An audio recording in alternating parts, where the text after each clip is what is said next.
RM riders who throughout the year have distinguished themselves in 11 different divisions of amateur motocross action.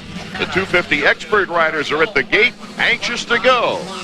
Rick, it looks like Kurt's got a little fresh mud on his uni. Yeah, out here in Vegas, what they do is they let the riders go for a parade lap, and evidently they watered the track. Kurt went down, got a little muddy. In the gray shirts, Kurt Hendrickson. He was a mini bike prodigy, talking with Danny Carlson before this moto. All levels of experience at the gate right now waiting as this Ryan Terlicki has quite a bit of experience. Let's go down to the gate, Davey Coombs. Coming up next here at the RM Cup, a very special treat. We're going to watch Travis Pastrana, the 50-year-old wonderkind out of Maryland, make his last amateur appearance here in Las Vegas. In 3 weeks, Travis will be back to race the MGM US Open. And at that point, he will become a member of Suzuki's full factory pro team. They're turning him over to Roger DeCoster. He's been with Suzuki since age 8, and that is always kind of the goal of the Suzuki amateur program, to raise a rider from cradle to pro, and they've done that with Pastrana. So let's sit back and enjoy what will be the end of a very glorious amateur career. And the guy who helped rock that cradle is his dad right next to him there, next to Travis. There are various divisions that 421 riders from all over the states have qualified in, all battling for $102,125 in contingency money. The top 20 in each class are in the money in each one of these races. Kind of unusual to see all yellow at the gate, Rick. Yeah, it is, Art. You got a different situation and a couple different strategies. You see guys doing big burnouts. You see some guys doing little chirps. Some guys doing nothing. Everybody's got their own technique for this asphalt start, and it is very challenging. I think it's the hardest because you have to be so patient. A lot of these riders haven't raced on concrete starts before either. Yeah, you can see different body positions. Travis is straight up and gets a great gait. 199, Travis Pastrana, good start, but it's Davey Carlson, number 135 of Sun City, California, getting the whole shot. A good, clean start, Rick. Yeah, everybody came off the gate smooth, no big crashes. And look at this track. It's dry in a lot of areas, moist in some areas. This Las Vegas sand, when it breaks apart, it's really soft, but when it packs down, it's like concrete. Carlson, Pastrana, and Don Upton, the three riders out in front as they start to try and pull away from the pack. Well, and here you see Travis Pastrana taking the double where Upton goes around the outside. There's sort of two different lines there. You can either take the outside line, which the jumps aren't as big and you can't clear them, or take the chance, which Travis did, and put him into second. An interesting contrast of sandy spots, but also we see a lot of rock in there. Yeah, there is. This is basically one big gravel pit. If you look at those mountains in the background, this was all rock at one point. They just kept breaking up. But Travis is riding really aggressive. What I like about him is he takes his jumping style and he rides a motocross track really aggressive. Watch how hard he hits the jumps and how hard he attacks the turns. Pastrana looking to make an early move for the lead. Carlson holding on to the lead right now, but look at that leap by Travis. What I like what these guys are doing is they're not worrying about what's behind them. They're just worrying about what's in front of them. Here comes Pastrana. Travis Pastrana takes over the lead in our 250 round. Now you got to remember, this kid's only 15 years old. He's big in stature, but he's a very thin, but he's so aggressive and he rides with such maturity. And I think that comes from a lot of his play riding. You watch the way he attacks and the way he goes about things, but he's got a really good racing head on his shoulders. He does have a lanky frame, Rick. Does this mean that he won't be on a 125 very long? Well, in my case, I only rode 125s 1 year, and that was in 1981. And Yamaha at that point said, you know, you're a little bit big. You want to try 250s? And I felt, well, that's where I'm going to be anyways, so why not go for it? And I think you'll probably see that with Travis. I mean, you're watching him here on a 250. He's aggressive. He's fast. The bike doesn't push him around. So I suspect we'll see him probably 2001 on the 250. Yeah, he'll get the experience on the 125 this next year, of course, with Team Suzuki. The battle for fourth is also on. Number 46 getting the challenge, Paul Curry. Got the challenge from 347, Ted Campbell. Campbell out of Apache Junction, Arizona, Rick, makes the pass. Campbell does a copycat pass of what Pastrana did to Upton the first lap. And if you notice, that took away the rhythm of Curry. Now he's made a couple of mistakes. We'll see if he can gather back up. Ted Campbell moves into fourth. The brilliant future superstar Travis Pastrana is our leader. More Suzuki 250 action when we return. Welcome back to the motocross arena at the Las Vegas Motor Speedway. The 250 experts are going at it right now. Travis Pastrana is our leader. Let's focus in on the rider in fifth, Paul Curry. Paul, born in Fort Lauderdale, Florida, resides now in Naples. He's one of the top privateers in the Nationals this year on a 125. He was 7th at Millville, Rick. He was chosen AMA Rookie of the Year back in 1995. He's got lots of experience. He has a ton of experience, and it's showing right now. We saw earlier where he made some mistakes. He's bouncing right back. He's not holding him back, so he's a strong contender for this Cup. He's looking like right now he wants that 4th place back again. He's not letting Campbell get away from him. Is this track one that you have to be well conditioned for, Rick? Well, definitely. It's a combination. It's kind of a hybrid track, kind of supercross, but on outdoor setting, longer lap times. But if you notice how beat up the track gets and the holes get really square, when you have a situation like that, your body is flexing so tight because the bike gets whipped from side to side. And typically windy in Las Vegas. Yeah, that's a big factor when you go throwing big jumps like they have here in Las Vegas. The wind will blow you off the track. It's not really at a point. You can see the banner slightly blowing in the breeze, but when it gets hot, when high winds kick up, you got to look out. We've got a battle for 3rd going on. Donald Upton, number 76, trying to hold off Campbell, and they haven't lost Curry yet. No, the whole group is right there. Curry, and they're all chasing down Carlson. Travis Pastrana's got a pretty big lead, so they're not really focusing on him, but they are focusing on Carlson, who is in 2nd. 40 riders on the track. The top 20, of course, eligible for part of that $102,000 in contingency money, the richest single contingency payout event in the nation, as we take a look at Ted Campbell in 4th.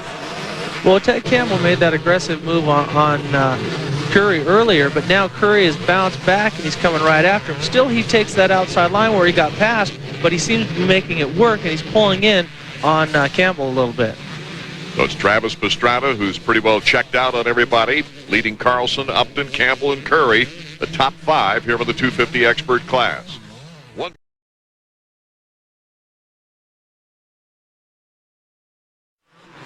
Welcome back to the Suzuki RM Cup from Las Vegas, Nevada. The 250 experts underway right now.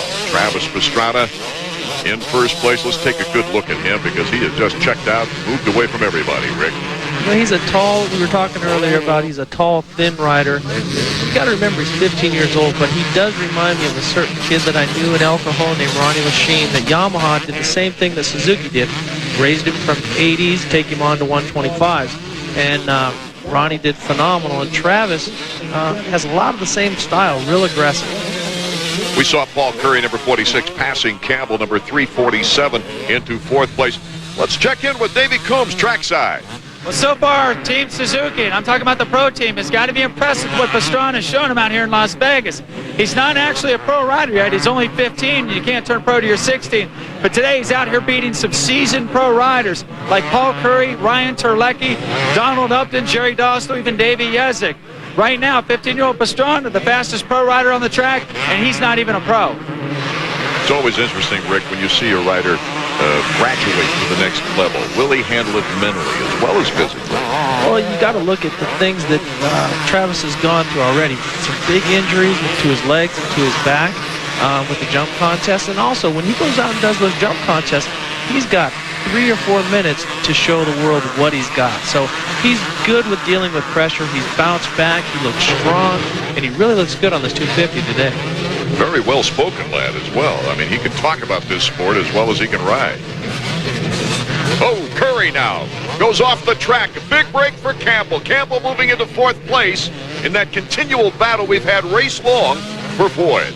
Those guys have been going back and forth. Now here you see Curry come in on the brakes really hard, washes the front wheel out, but he does a great job of saving it. Then on top of it, he chases the hay bale down the hill. If that were me, I would have crashed twice. Once when I washed out my front wheel, and the second time hitting the hay bale. Donald Upton is rather a lonely rider right now in 3rd. At this point, but you can never relax. These guys are charging hard, so Upton can't relax, and he's also chasing down Carlson. So we got races within races, and he just gets by. Donald Upton moving into 2nd place.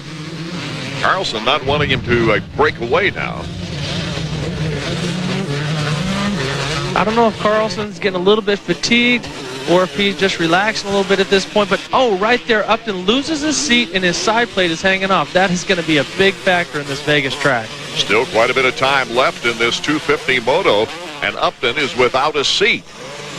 This track has got long, flat turns. Like I said earlier, it's a hybrid supercross track, and there's not a lot of big bank, rolly turns. So you have these turns where you're sitting down for a long period of time, and that's going to kill Upton throughout this moto because he's going to have to stand up, use his back and his legs more, and he's not going to be able to roll through the middle of the turns as fast as the other guys who can hit the gas sitting down. Pretty tough to rest your legs any one point, standing up all the time. Well, this has been a real high-paced moto anyhow. Now you throw on top of there that he can't jump because if he comes up short, and all he's going to get is that subframe into his behind. And that, I've lost my seat twice, Art. He is not in a good position. Right now he's just wishing, man, I wish the white flag would come out. Carlson in second place, Upton now in third. Campbell in fourth, and Curry back in fifth, number 46. But it's Upton who's having to work double time. His legs, his back. Here we see he pretty much has to surrender the position to Carlson. Carlson does the big air on the inside on the double. Upton just has to surrender it and roll to the inside because he can't take a chance. If he comes up short with no seat, it's going to break his back. Rick, this is kind of the race. After the race, you look back and say, hey, we really had a ball here. Oh, yeah, these guys are dicing back and forth. They've traded positions, I see something like 5 or 6 times, and they're still racing. My hat's off to Upton. He keeps charging. He's running real smooth lines, and, I mean, he's going to know it when his back and legs come tomorrow. Upton tried to hold off Campbell. Campbell is right there, ready to take advantage of it. Well, if I was Campbell, I'd be watching more of what Carlson's doing and not so much worry about Upton because I know I'm going to get him eventually because he's going to either fatigue or he's not going to be able to corner as well as I am. So I'd be trying to dispose of him and get after Carlson. Travis Pastrana continues to lead the 250s. We'll be back with more from the Suzuki RM Challenge Cup in a moment. Art Ekman, Rick Johnson, and Davey Coombs bringing you the Suzuki RM Cup action from Las Vegas, Nevada. The 250 experts on the track right now. Our battle within this race is for third. A three-way battle it is. Campbell makes the move on Upton, just as you suggested, Rick. In the exact same place. Upton's just had to, like I say, surrender that double jump. He can't take it. There's too big of a chance. But I got to say, this kid is riding that bike hard with no seat. Back and forth we go.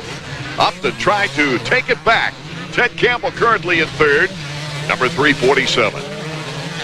And Curry's making a charge back up, so now he's on Upton. So, like I say, this is turning into one of the longest days for Upton. He's just like, man, bring that white flag out. These guys keep passing me, and I'm doing the best I can. Campbell to the inside, now Curry coming to the outside. Curry bar to bar with him. Curry makes the move on Upton. All of our action is right here as Travis Pastrana is our leader and has dominated this race. But what some great thrills have come out of these passes right here. Well, what's happened is Upton both times has had to move to the outside and surrender the inside big double because he can't take a chance without a seat. White flag is about ready to come out. These guys are still battling for the positions. There's Curry, number 46.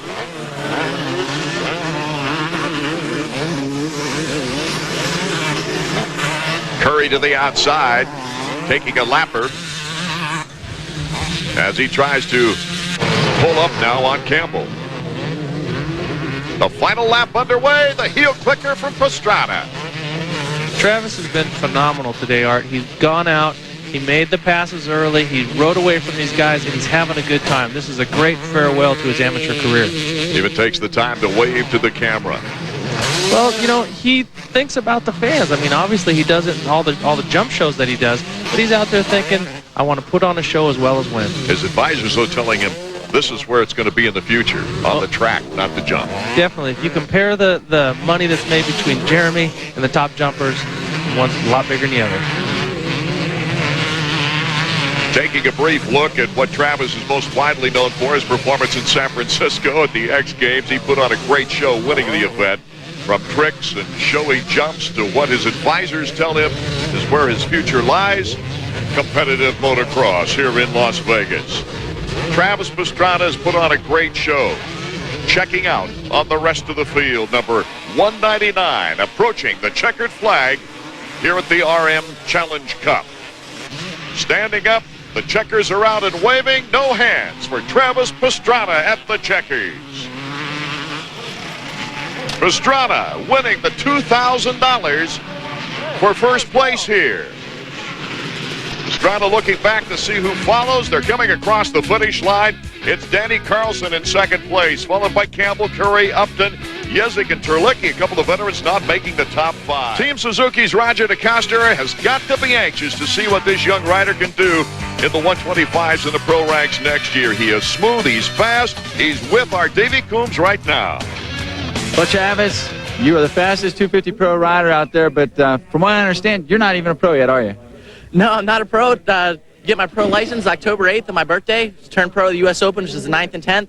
But, you know, to do well here, this is my last amateur event at the RM Cup here, and all the fans are really backing me, it seems like. And just to put a good performance here in front of Suzuki, who I just signed a pro contract for next year, is above and beyond what I had ever hoped for.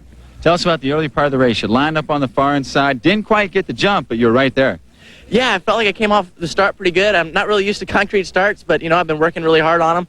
And, you know, to come out top 5 was great, and ended up coming out 3rd, which was, I thought, pretty good for me, and ended up getting in front by the end of the 2nd lap on the back section. Danny Carlson was riding really well, but I felt like I just put in a really smooth ride and ended up, you know, taking the win, so I was really happy with my ride.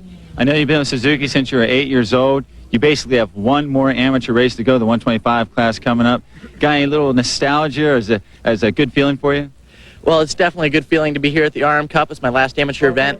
But, you know, the 125s is probably my biggest concern right now, because that's what I'm going to be riding in when I turn pro next year. So everyone here is from Suzuki is watching me, and, you know, to put in a good performance would mean a lot. It doesn't look like the pressure bothered you a bit in that race. Yeah, well, thanks. You know, I just really concentrated on my start and just rode smooth from there. So, you know, I'm not really under too much pressure here, but it means a lot to do well. Can Suzuki's latest